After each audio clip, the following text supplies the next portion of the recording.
Hola, bienvenidos a la clase de hoy. Vamos a hablar el día de hoy acerca de hacer inferencias para la distribución multinomial. Hablaremos de la estimación de parámetros, prueba de Pearson, prueba de razón de verosimilitud y estimación de frecuencias esperadas. Comencemos con hablando un poquito de la distribución multinomial, recordando que la vimos en las primeras clases. Tenemos los parámetros multinomiales, pi1, pi2, pi sub c, la probabilidad de estar en cada una de las c categorías. Cada uno de estos parámetros es mayor o igual que 0 y la suma de los parámetros es igual a 1. Esto indica que los parámetros, aunque tenemos c parámetros, que estarían en un espacio de dimensión c, teóricamente, pero en la práctica, o en teoría, realmente están en un espacio de dimensión c menos 1. Están en el hiperplano definido por esta ecuación, pi1 más pi2 más pi sub c igual a 1. También en la multinomial tenemos el número de observaciones n y n sub j, la variable aleatoria, es el número de observaciones de las n que ocurren en la categoría j. Claro, cada n sub j es binomial, pero la distribución conjunta de los n1, n2, n sub c es multinomial. Otra vez es de dimensión c-1, entonces pudiéramos hablar de las variables aleatorias n1, n2 hasta n sub c menos 1. Pero el n sub c que aparece aquí se reemplaza por n menos las otras, ¿no? Ahora, en lo que vamos a hacer subsecuentemente, el factor combinatorio n factorial sobre n1 factorial, etc., no depende de los parámetros que queremos estimar. Y por esa razón, cuando hagamos estimaciones de máxima verosimilitud, al derivar, igualar a 0, se cancelarán. Al hacer razón de verosimilitud también se cancelarán. Entonces, no lo vamos a poner en la discusión subsecuente. Vamos a poner solo el pedacito de acá de la derecha. Pi1 a la n1, pi2 a la n2, pi c a la n sub c. Por eso decimos que a la hora de hacer estimación de parámetros y definir la función de verosimilitud, decimos que es proporcional a el producto sobre j de pi sub j elevado a la n sub j. La función log verosimilitud, vamos a poner igual, pero ya sabemos que aquí falta una constante, ¿no?, del término combinatorio. Pero logaritmo del producto es la suma de los logaritmos, y el n sub j baja y queda n sub j logaritmo de pi sub j. Cuando hacemos la optimización o la maximización, hay que tomar en cuenta que solo es desde pi1 hasta pi sub c menos 1 las derivadas, y que el último pi sub c es igual a 1 menos pi1 menos pi2 menos pi sub c menos 1, ¿verdad? No vamos a hacer la matemática, ya la hemos hecho. El estimador de máxima verosimilitud sale de pi sub j, sale pi j sombrero, n sub j dividido para n sub j sobre n. ¿Ok? Eso es todo con lo que es estimación de los parámetros. Hablemos ahora de la prueba de Pearson. Considere la hipótesis nula. Pi sub j igual pi sub j 0, algún valor hipotético definido para las c categorías. Claro, la restricción de los valores hipotéticos es que la suma debe de ser 1. Bajo la hipótesis nula, pudiéramos calcular las frecuencias esperadas. Vamos a llamarle mu sub j al valor esperado de n sub j bajo la hipótesis nula. Y este valor esperado sería el tamaño de muestra por pi sub j 0. El valor esperado de una binomial con probabilidad de éxito pi sub j 0. Esta sería frecuencias esperadas bajo la hipótesis nula. El estadístico de Pearson entonces se define como la sumatoria de frecuencias observadas menos frecuencia esperada al cuadrado dividida para frecuencias esperadas. ¿Cuál es la idea de este estadístico de prueba? Si nj es distinto de mu j, este estadístico de prueba da valores grandes. Si nj es igual a mu j, el estadístico de prueba o los términos van a ser pequeños.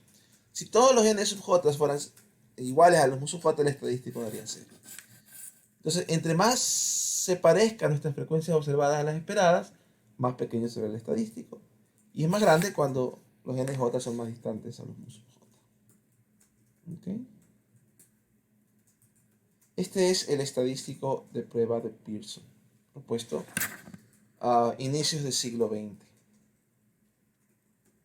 Ahora, ¿cómo lo utilizamos para hacer la prueba de hipótesis? Suponga que se realiza el experimento y que calculamos el estadístico y observamos el valor calculado o observado es x sub 0 cuadrado. Valor observado de x cuadrado, ¿no? Entonces, tenemos ya una tabla con datos y calculamos, le llamamos x sub 0 cuadrado. Ese x sub 0 cuadrado es un valor posible de x cuadrado, ¿no? Para calcular el valor p de la prueba, tendríamos que calcular la probabilidad de que nuestro estadístico de prueba de x cuadrado sea mayor o igual que el valor observado del estadístico. ¿Cómo haríamos ese cálculo? Una manera sería calculando, o esta sería la manera correcta, ¿no? Las probabilidades multinomiales de todas las combinaciones n1 a nc en las que el estadístico x cuadrado sea mayor o igual que el estadístico observado. Y una vez calculadas esas probabilidades, las sumamos. Esa sería la forma como calcularíamos el valor p de esta prueba. Ahora, ¿cuál es el problema? Que tenemos demasiadas combinaciones multinomiales. Si solo tuviéramos 3 categorías y 5 observaciones, habrían 21 combinaciones en total. 4 categorías, 10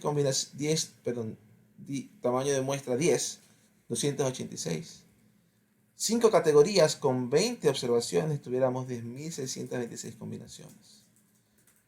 5 categorías con 100 observaciones, 4.598.126 combinaciones.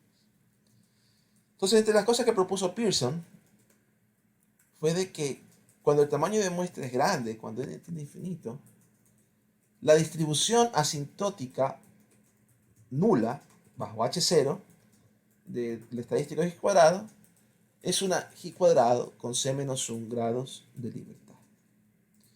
No es una demostración así que siga tan sencilla, ¿no? El libro Nagresti está en una de las secciones especiales, está esta demostración. ¿Sí?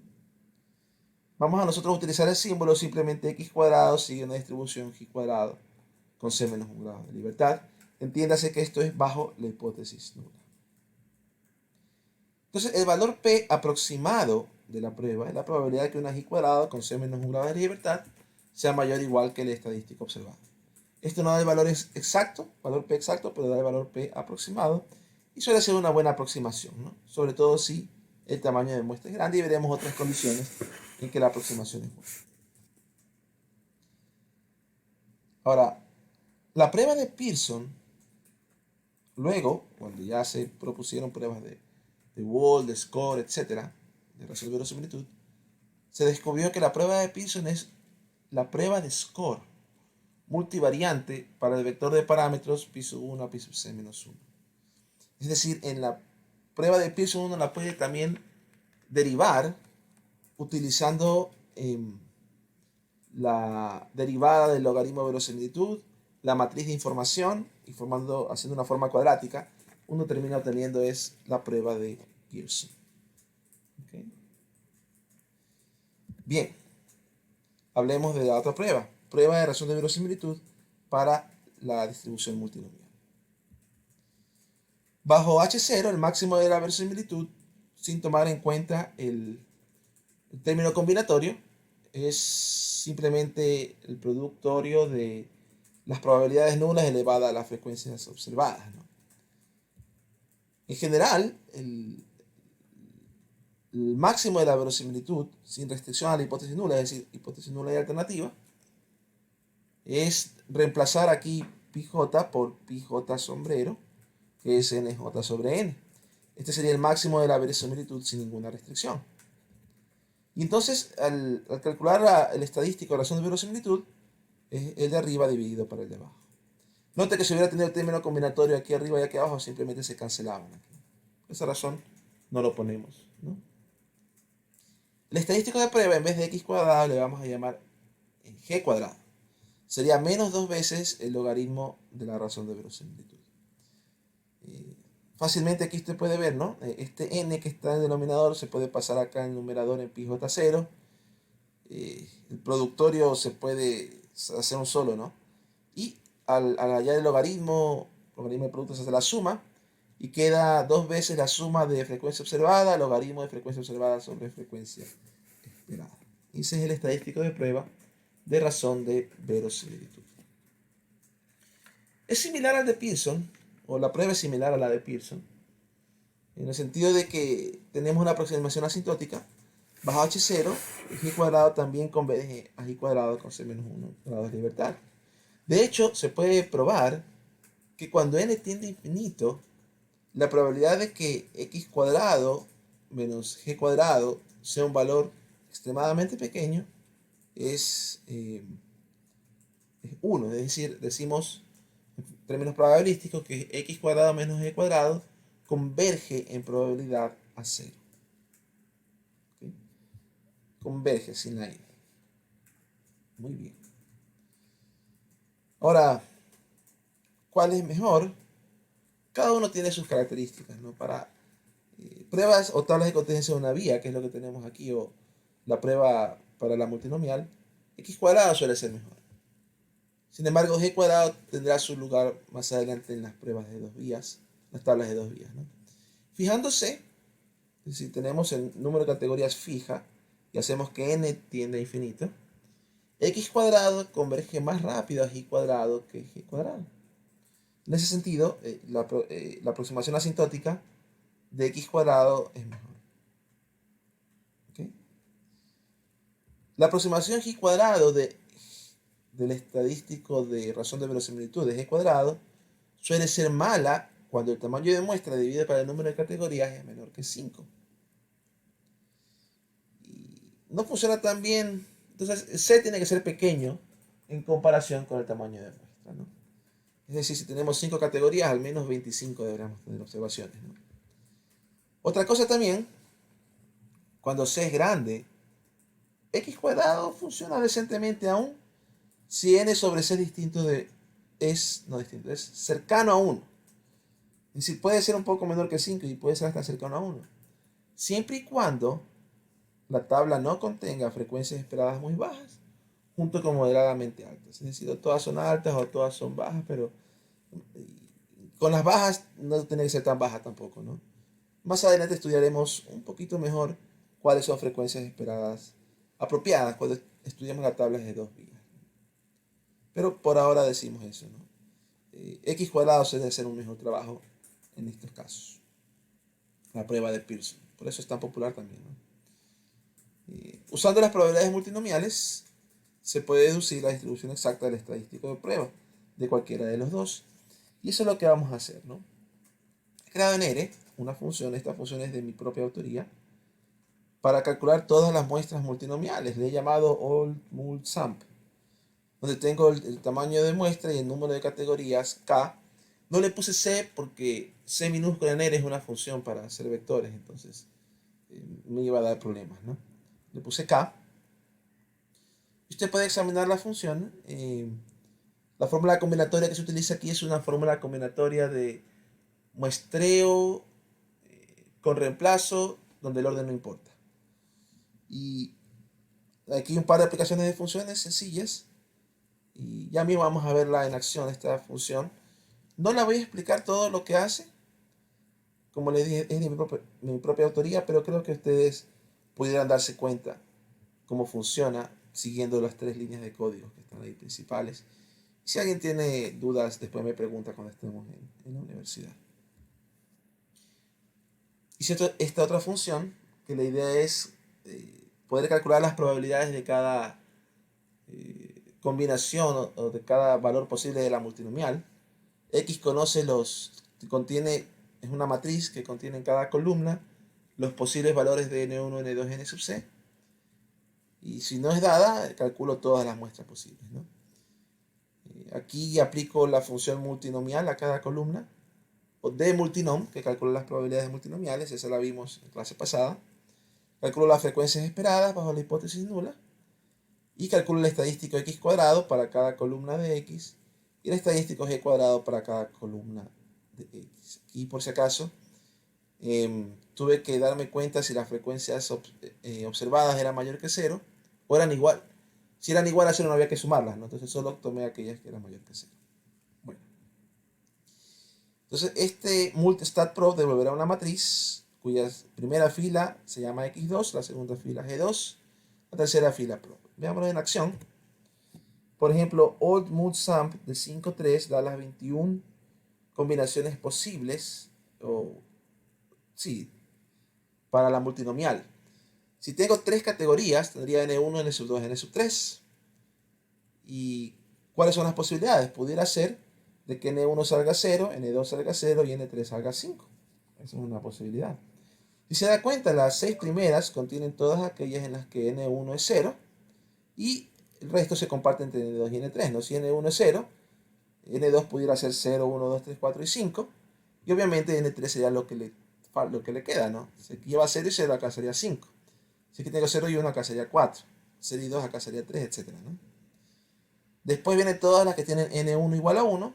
Y las 4 que quedan hay que repartirlas entre las otras. Ahí están todas las posibilidades. Todas las que tienen n1 igual a 2, n1 igual a 3, n1 igual a 4 y n1 igual a 5. Ahí están las 21 posibles. Y cada una de estas tiene una probabilidad, tiene un estadístico de prueba. Aquí están las 21 estadísticos de prueba de Pearson, los 21x cuadrados para cada muestra, los 21g cuadrados para cada muestra, de las que vieron en esta diapositiva. Y tenemos las 21 probabilidades.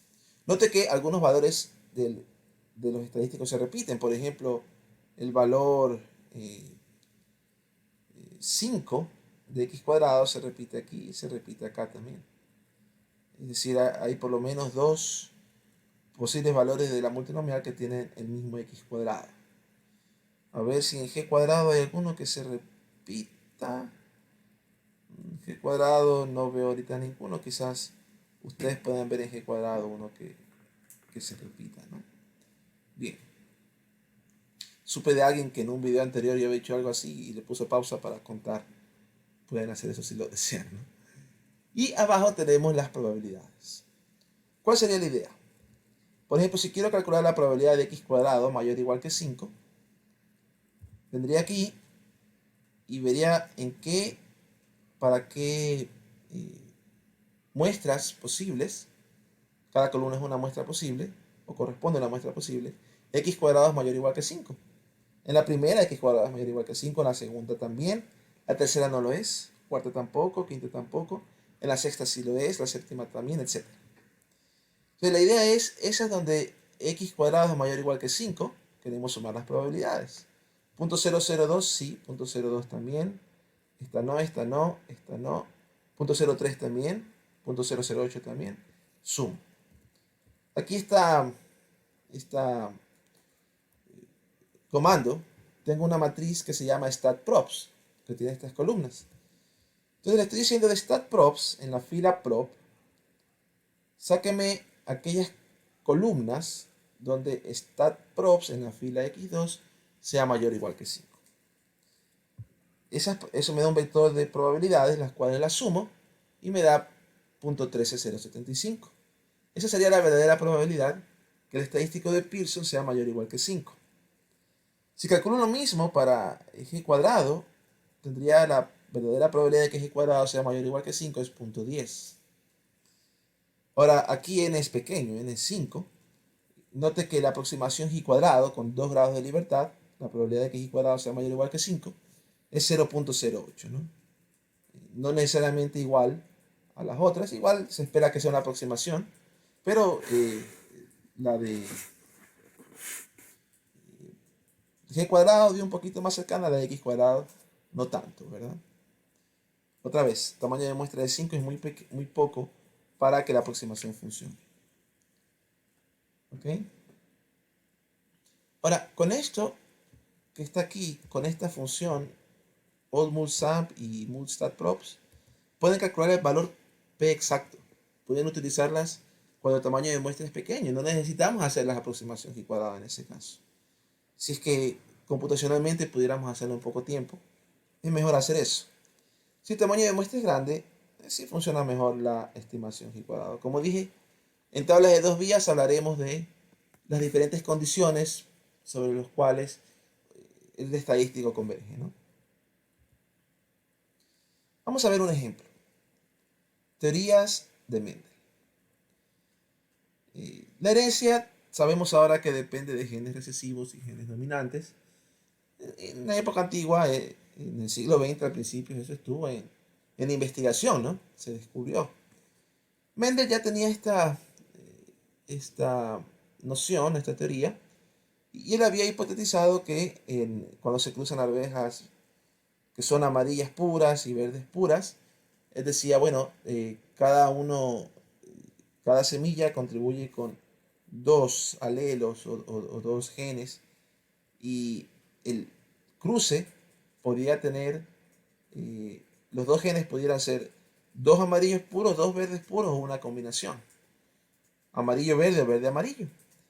Entonces, Mendel decía, ¿no?, que como el amarillo es dominante y el verde es recesivo, y habían cuatro posibilidades, ¿no? Amarillo-amarillo, amarillo-verde, verde-amarillo y verde-verde. Entonces decía que el 75% de las semillas híbridas cruzadas deberían ser amarillas, el 25% deberían ser verdes, porque si están los dos, entonces salían según el gen dominante amarillo. Eso es lo que predijo y ahora se ha comprobado esto, ¿no? El experimento, uno de los experimentos que él hizo bastantes, hizo con 8023 semillas. Y N sub 1 fueron amarillas, N sub 2 fueron verdes. Ya tenemos dos categorías. Este lo pudiéramos hacer con binomial, ¿no? Pero queremos ilustrarlo ahorita lo que acabamos de hacer de ver en multinomial. Más adelante, hoy mismo veremos un ejemplo con más categorías. Hipótesis nula, pi1 igual 0.75, pi2 igual 0.25. Está correctamente planteada porque las dos probabilidades suman a 1. Frecuencias esperadas para la primera categoría es 8023 por 0.75, 6017. Es decir, si Mendel estaba en lo correcto, se esperaban 6017.25 semillas amarillas bajo la hipótesis nula y 2005.75 semillas verdes bajo la hipótesis nula. Estadísticos de prueba calculados. El de Pearson, 0.01499. El de razón de verosimilitud, 0.015006. Ambos los podemos redondear a tres decimales como 0.015. Muy bajitos los dos. Son muy similares porque n es grande. Y cuando n es grande se espera que los dos estadísticos sean prácticamente iguales. Valor crítico es 3.84 para i cuadrado con nivel de significancia 5% y un grado de libertad.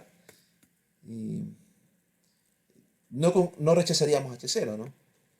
0.015 es menor que 3.84, entonces no había ninguna evidencia de que la hipótesis de Mendel fuera falsa, ¿no? Entonces, bien. El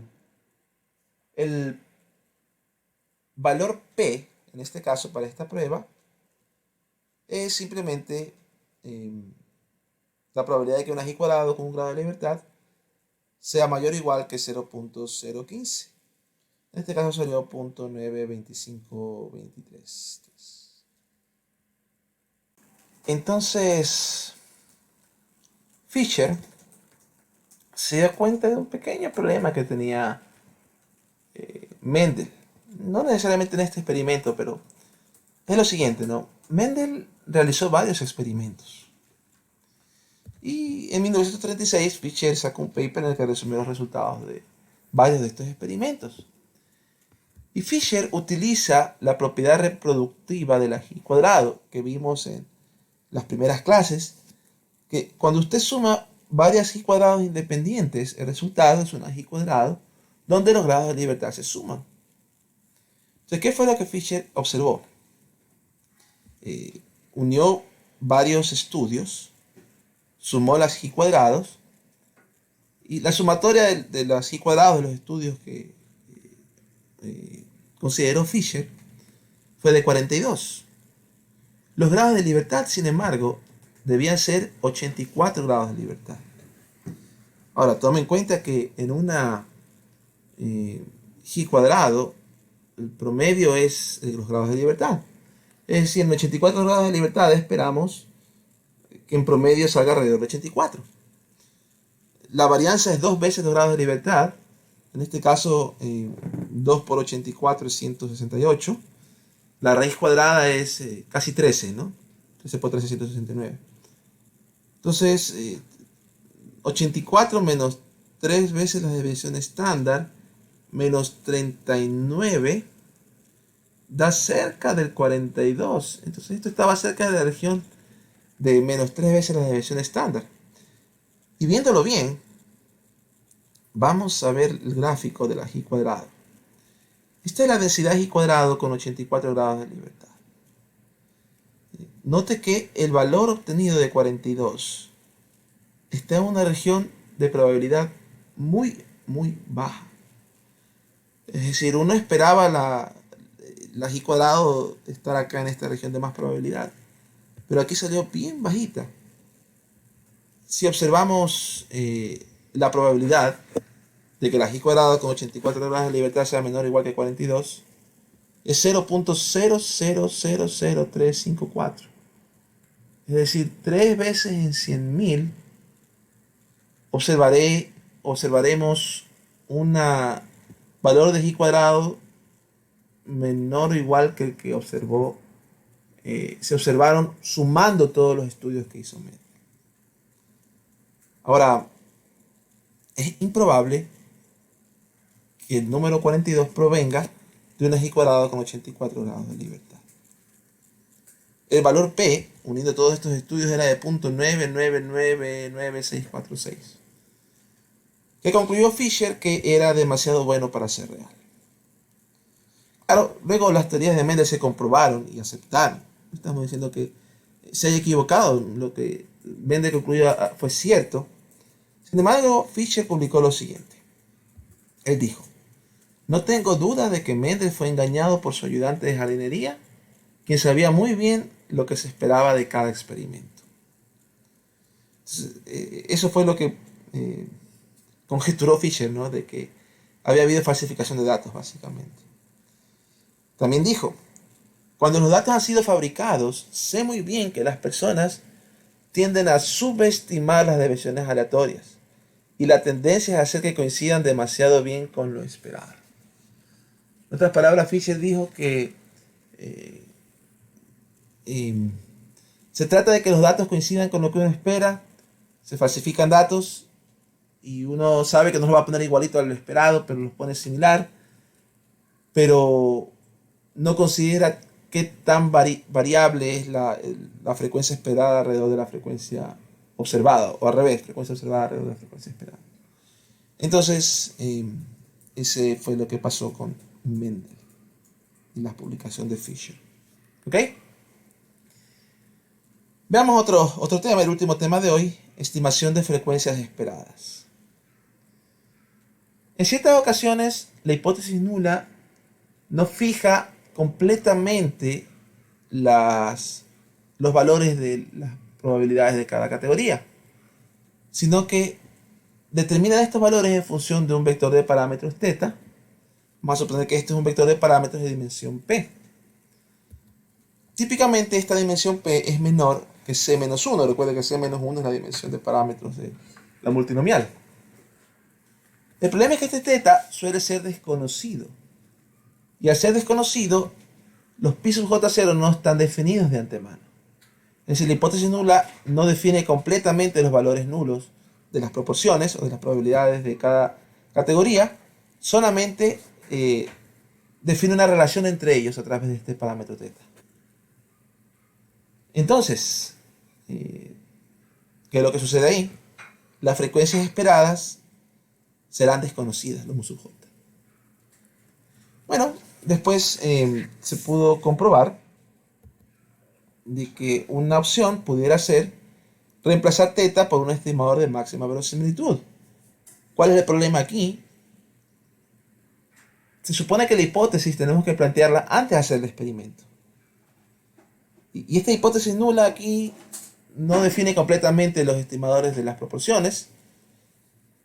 Y los estimadores los conoceremos cuando ya obtengamos datos, estimemos θ, con máxima verosimilitud, y ahora sí podamos calcular frecuencias esperadas estimadas. J sombrero, que será n por pi j sub 0 evaluado en θ sombrero. Esto se llama en inglés double dipping. Double dipping es una expresión que se utiliza cuando alguien unta una salsa en una papita, que todos están comiendo la salsa, le da un mordisco y luego esa papita que ya mordisqueó y está babeada, la vuelve a apuntar en la salsa que todos están poniendo. Eso es double dipping o untar doblemente. En estadística es algo parecido. No puedo definir la hipótesis usando los datos porque estoy haciendo double dipping. Estoy planteando la hipótesis basada en lo que he observado. Yo puedo plantear hipótesis basadas en mis datos, pero tengo que hacer un nuevo experimento para poder probar mi hipótesis. No puedo usar los mismos datos para plantear la hipótesis y los mismos datos para probarla. Porque obviamente los datos que he usado para plantear mi hipótesis favorecerán la hipótesis que he planteado. O sea, no tendría ningún sentido, ¿no? Entonces, sin embargo, esta hipótesis nula que está aquí no plantea completamente los valores. Simplemente los pone en función de un parámetro desconocido o de un vector de parámetros desconocidos, ¿verdad? El efecto de reemplazar este parámetro desconocido por estimadores de máxima verosimilitud tiene un efecto en los estadísticos de prueba. La distribución de x cuadrado y g cuadrado ya no serán, cuando n tiende a infinito, g cuadrado con c menos 1 grado de libertad. Sin embargo, se ha demostrado que sí será g cuadrado, pero con grados de libertad c menos 1 menos p. ¿Okay? Es un ejemplo, ¿verdad? Para poder comprender en inglés dice mombo jumbo, esta palabrería que acabo de decir. Consideren esta muestra que se tomó en Okeechobee, Florida. Entonces, en esta de Okeechobee, mi cuñada vivió ahí un tiempo y la fuimos a visitar con mi esposa y es un pueblo bien campesino. Este fue un estudio que se hizo con 156 terneras lecheras. Es un estudio epidemiológico.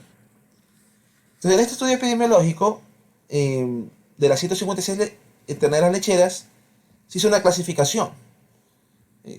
Nace el ternerito y en los primeros 60 días de vida queremos ver si desarrolló o no desarrolló una neumonía.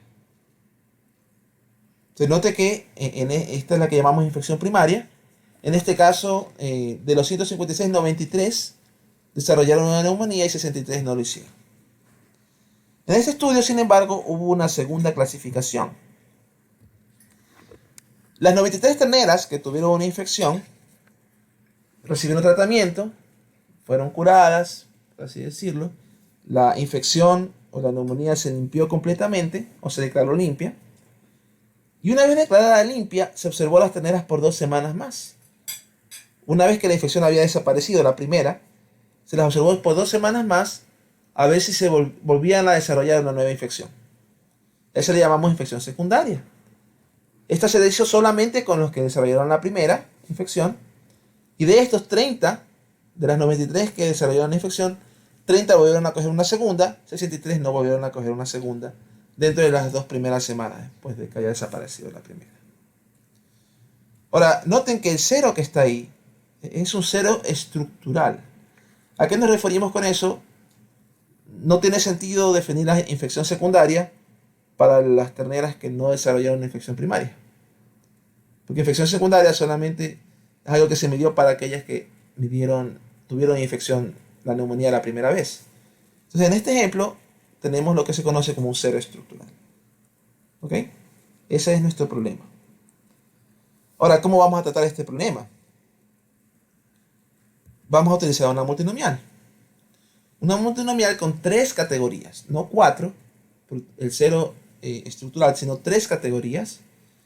Es decir, una ternera estará en la categoría de los que no tuvieron infección ninguna.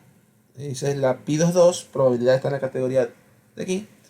Los que tuvieron infección primaria y secundaria, el P11 sería la probabilidad de estar ahí. Y los que tuvieron infección primaria pero no secundaria sería P12. La suma de estas 3 probabilidades debe de dar 1. ¿Ok? Entonces vamos a ajustar un modelo multinomial. Un objetivo de este estudio era probar si la probabilidad de infección primaria era la misma que la probabilidad condicional de infección secundaria, dado que la ternera tuvo la infección primaria. Otra palabrería.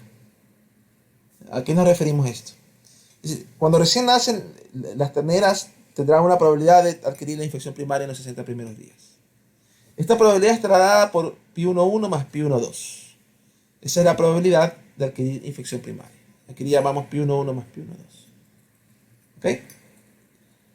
Ahora, dado que adquirió una infección primaria, la pregunta es ¿cuál es la probabilidad condicional de infección secundaria? Ustedes saben la fórmula estadística para la probabilidad condicional, probabilidad de intersección dividido para la probabilidad del evento que estoy condicionando. En este caso estoy condicionando para el evento que adquirió infección primaria, por eso en el denominador de la parte derecha está la probabilidad de adquirir infección primaria. Y arriba está la probabilidad de adquirir infección primaria e infección secundaria. Entonces, esta razón o esta división sería la probabilidad de adquirir infección secundaria dado que adquirió infección primaria. Y la hipótesis que queremos probar, la hipótesis nula, es de que estas dos probabilidades son iguales. ¿Por qué? ¿O cuál es la idea aquí? Queremos saber si es que aquellas que se enfermaron quedaban quizás más débiles o más fuertes después de la infección. Por ejemplo, si la probabilidad de infección secundaria aumentaba después de la primera infección, querría decir de que las terneritas quedaron débiles y ahora es más probable que se enfermen. Si la probabilidad de infección secundaria, dado que adquirió la primaria, disminuía, quiere decir que con la infección primaria adquirieron defensas y ya ahora es menos probable que se infecte con una segunda infección. Vamos a ver ya mismo con los datos, ¿no? Para comprender esto, ¿no? Pero en todo caso, esta sería la hipótesis nula. Probabilidad de infección primaria es igual a la probabilidad condicional de infección secundaria, dado que tuvo la infección primaria. ¿Ok? Vamos a trabajar con esta hipótesis nula. Vamos a coger el denominador del lado derecho y lo vamos a pasar al lado izquierdo. Entonces tenemos aquí pi1,1 más pi1,2 cuadrado es igual a pi1,1. Esa es la hipótesis nula que estamos planteando. Note que esta hipótesis nula no determina los valores de las proporciones, simplemente determina la relación entre ellas. Para hacer una relación en función de un parámetro, vamos a llamarle a uno de ellos un parámetro. Vamos a suponer que el parámetro, que pi es la probabilidad de infección primaria. Pi sería pi1,1 más pi1,2. Bajo la hipótesis nula, entonces, pi1,1 sería igual a pi cuadrado. ¿Sí? Eso es lo que dice la hipótesis nula. Pi1,2 se supone que como está definido el parámetro es pi menos pi1,1, ¿verdad? Entonces sería pi menos pi1,1 que es pi cuadrado. Y pi2,2 sería 1 menos la diferencia de estos, ¿no? Es decir, pi cuadrado más pi menos pi cuadrado es pi. 1 menos pi quedaría como pi2,2. La suma de estas tres es 1. Entonces, esta hipótesis nula que está aquí arriba es equivalente a decir o a poner todas las tres probabilidades en función de un solo parámetro pi. Esa sería una forma de mostrar o de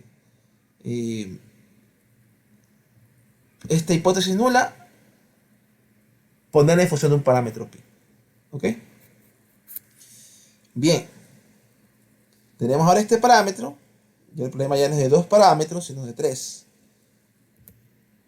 Escribimos la verosimilitud.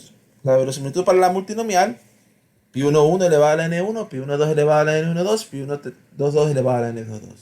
Sin embargo, reemplazamos por los valores paramétricos. Pi cuadrado en vez de pi1,1, pi menos pi cuadrado en vez de pi1,2 y 1 menos pi en vez de pi2,2. Calculamos el logaritmo de verosimilitud para poder trabajar con ella. Aquí, por ejemplo, el 2 también puede bajar. En este del medio, pi menos pi cuadrado se lo puede factorizar como pi por 1 menos pi. Logaritmo del producto es la suma. Y ahí quedan derivadas bien sencillas de derivar, igualar a 0. Ya hicimos la maximización. Lo interesante es que fíjense lo que queda como estimador de máxima verosimilitud de pi. 2N1 más N12 sobre 2N1 más 2N12 más N22. ¿Se le hubiera ocurrido a usted utilizar esa estimación del parámetro? Recuerde que esta es estimación de un parámetro que estima la probabilidad de infección primaria, pero también estima la raíz cuadrada de la probabilidad de adquirir infección primaria y secundaria, P11. Entonces, estima varias cosas. Y note, es algo que quizás no es intuitivo, ¿no? 2N1 más N12 en el numerador. Por alguna razón el denominador queda 2N1 más 2N12 más N22. Entonces, pero eso es lo que da la matemática, ¿no? Y ese es el máximo, ese es el que maximiza la verosimilitud.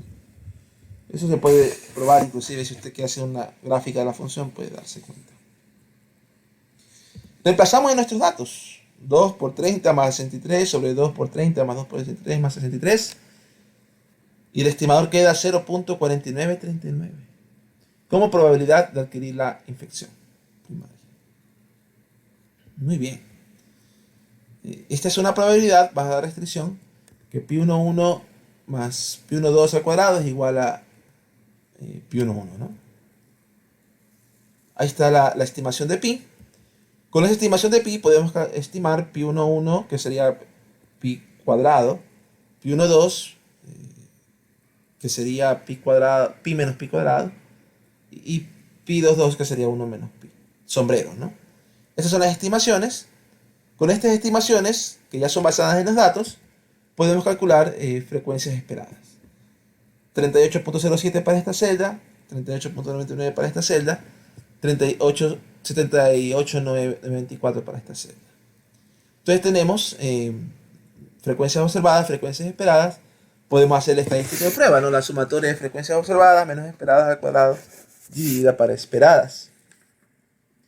Y al hacer el cálculo, da 19,7. ¿Cuántos son los grados de libertad? Si fuera una multinomial regular, fuera 3 menos 1, 2. Sin embargo, como hubo la estimación de un parámetro, a ese 3 menos 1 hay que restarle la dimensión del parámetro. Solo fue un parámetro, se estimó. Entonces la dimensión sería 1. Por eso 3 menos 1 y menos 1 quedaría 1 como los grados de libertad. La probabilidad de que un y cuadrado con un grado de libertad sea mayor que 19.7 es 0.000009, 9 en un millón. Entonces es poco probable de observar ese valor de y cuadrado. En este caso hay evidencia abrumadora de que H0 es falsa, un valor P muy muy pequeño. Es decir, este modelo no se ajusta bien, H0 es falsa. De alguna manera, la probabilidad de la infección secundaria, dado que tuvo la infección primaria, no es igual a la probabilidad de infección primaria. Noten que menos infecciones secundarias que lo esperado bajo H0 es lo que se ha observado. Si se fija, aquí yo esperaba 38 bajo H0, pero solo observé 30. Acá, los que no tuvieron una infección secundaria, esperaba 38,99 bajo H0, pero observé muchos más que no se infectaron, 63. Parece ser de que la probabilidad condicional de la infección, dado que tuve la primaria, disminuye. Es decir, posiblemente por desarrollo del sistema inmunológico se cogen defensas y es menos probable que alguien que haya tenido una infección primaria se vuelva a infectar. Esto en este caso también porque son vaquitas terneritas jóvenes, ¿no? De 0 a 60. Ya cuando van siendo mayores al revés, ¿no? Tienen una neumonía a los 40, se hace más probable de tener neumonía después de eso, ¿no? Estamos hablando de personas. Pero los niños, en cambio, cogen defensas, ¿no? ¿Sí? Eso es todo para esta clase. Muchas gracias por su buena atención. Nos estaremos viendo en la próxima entrega.